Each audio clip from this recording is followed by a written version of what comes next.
Hello, today I'm going to be giving my thoughts on Infinite Jest, which is a novel by David Foster Wallace. So I'm going to first tell you why I read this book, and then give a summary, which might be helpful if you haven't read it. Then I'll get into some analysis, which you might care about more if you have read this book. So without further ado, let's do it.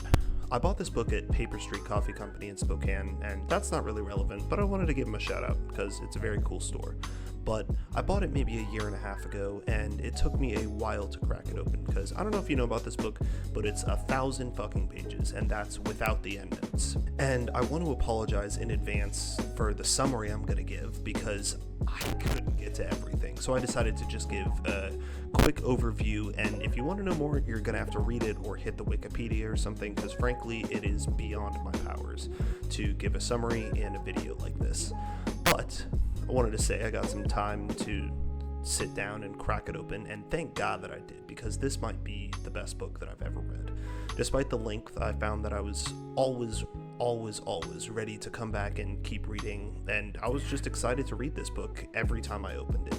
So, it's a pretty glowing recommendation, but first, let's hit the summary.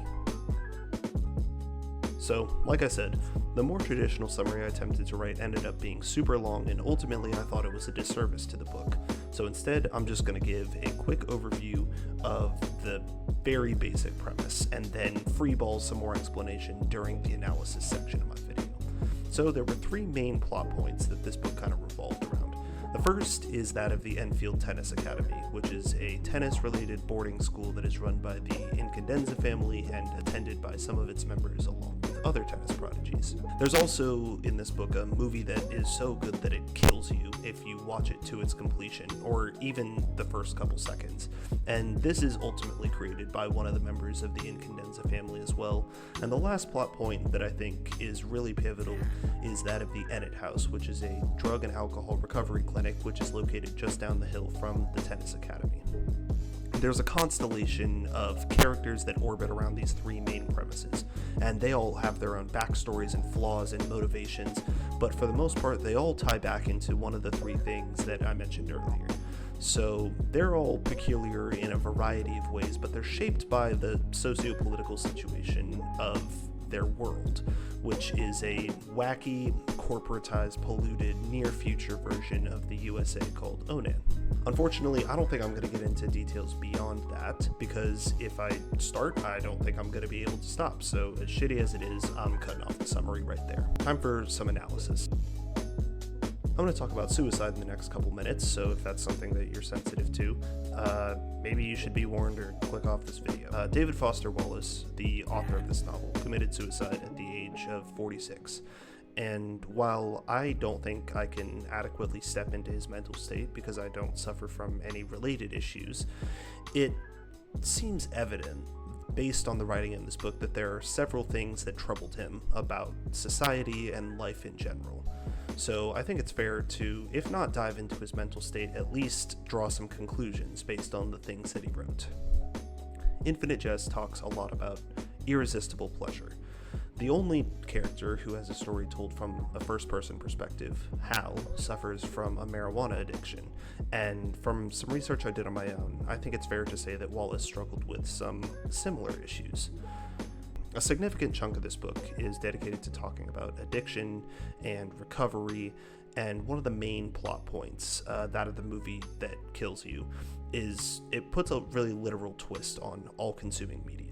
To think that this book was written in 1996, before the advent of social media apps that can delete years of your life if you stare at them too long, or the rise of super drugs like tranq and fentanyl. It's just absurd that this was written so long ago, and yet Wallace still hits the nail on the head. It probably makes the book a lot better today, knowing that our desire for cheap and flashy entertainment ended up putting a reality television star in the White House, one with almost no policy or governance experience.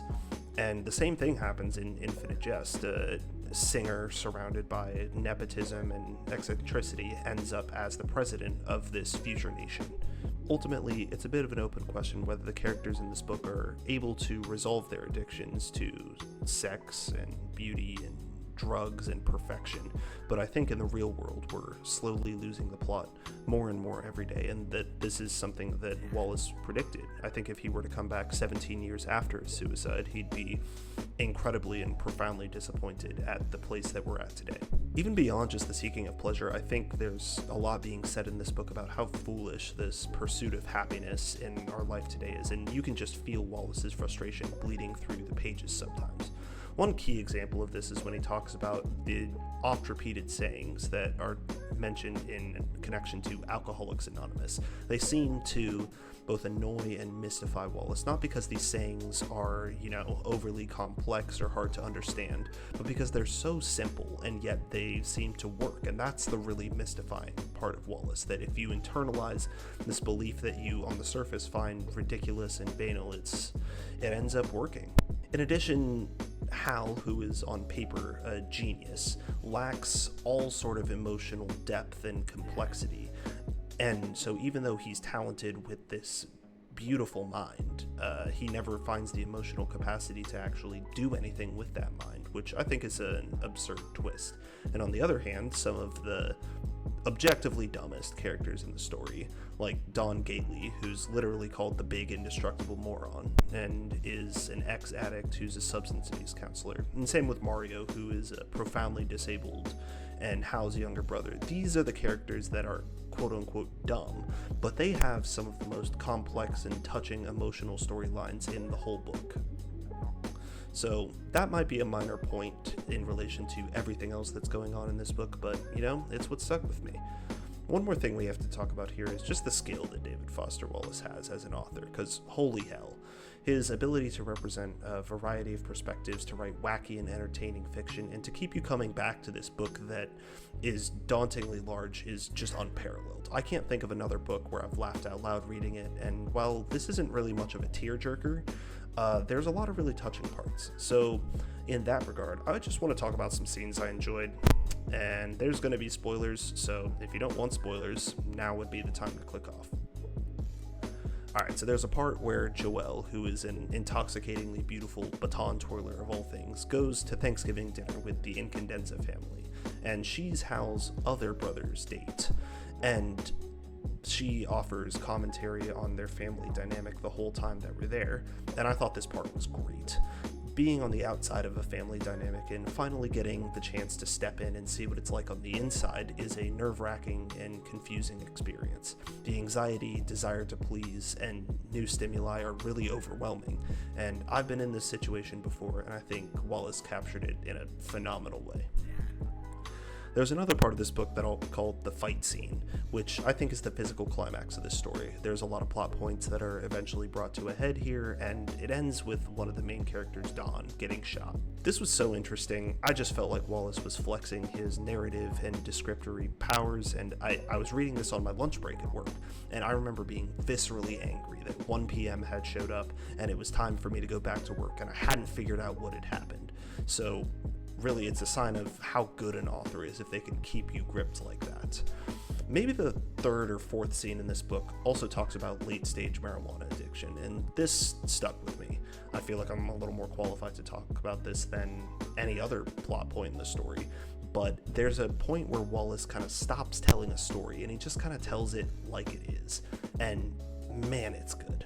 Just very well done. Okay. Last bit that stuck with me is a bit of a redux of that first family visit point that I talked about, because the opposite happens. Oren goes to visit Joelle's family, and this kind of stood out as the emotional climax of the book. There's incestuous feelings, and Joelle's face is disfigured by a beaker of acid, and it's written in a totally different way than the visit to the Incandenza family is, but it's just as good in a completely different way, and for an author to address the same thing that happens and have it not feel stale or boring and just as gripping and complex is just great. Fantastic stuff. Okay, spent the whole review glazing, so now I kind of want to talk about the opposite, and that's things that I wasn't completely sold on in this book. First and foremost, I'm a stickler first and foremost, I'm a stickler and a bit of a sucker for a resolution. I can get down with a little bit of like ambiguity or unresolved points, but in my view, things have to wrap up even if they're not definitively resolved. And in my opinion, Infinite Jest kind of goes out with a whimper. You get to see Don Gately's rock bottom moment, which admittedly I was curious about at the end, but a lot of things never get explained. You don't get to see whether Joel gets clean, you don't see whether Hal passes his drug test and continues on his journey to become a professional tennis player, and you don't even get to see whether Don Gately lives or dies, and damn, I would have appreciated some answers to those. The book is just kind of over without a definitive happy or sad ending. Another point of criticism I have is that I think there's a lot that could be cut, and this is a bit of a nuanced bit of criticism because some of the scenes that I think could be cut I ended up really enjoying, but I don't see their necessity as far as it contributes to the overall book. I'm aware that this establishes a universe and some people might look down on me for offering that point of criticism, but I just think that some of the scenes could be cut for brevity and that mental energy spent writing it could be devoted to, I don't know, resolving some of the plot points at the end. I would have appreciated that. So, with all that being said and my criticisms offered, I want to say this book is still a 10 out of 10. There's people yelling outside, my bad. With all that being said, this book is a 10 out of 10. I'm a fairly critical reader, and this book has its flaws, but it's been years since I've read a book that I like this much. The last book that I could think of that's even close to this level is A Little Life, which I would give a 9 or so, but this book just laps A Little Life. There's a ton of characters, and there's a lot going on, and it's kind of confusing sometimes, but dude, this book is great. If you've got a spare month or a couple weeks to read it, I would recommend picking it up because this book is just ridiculous in a ton of ways. So I hope you check it out. Thanks for checking me out, and let me know what I should read next.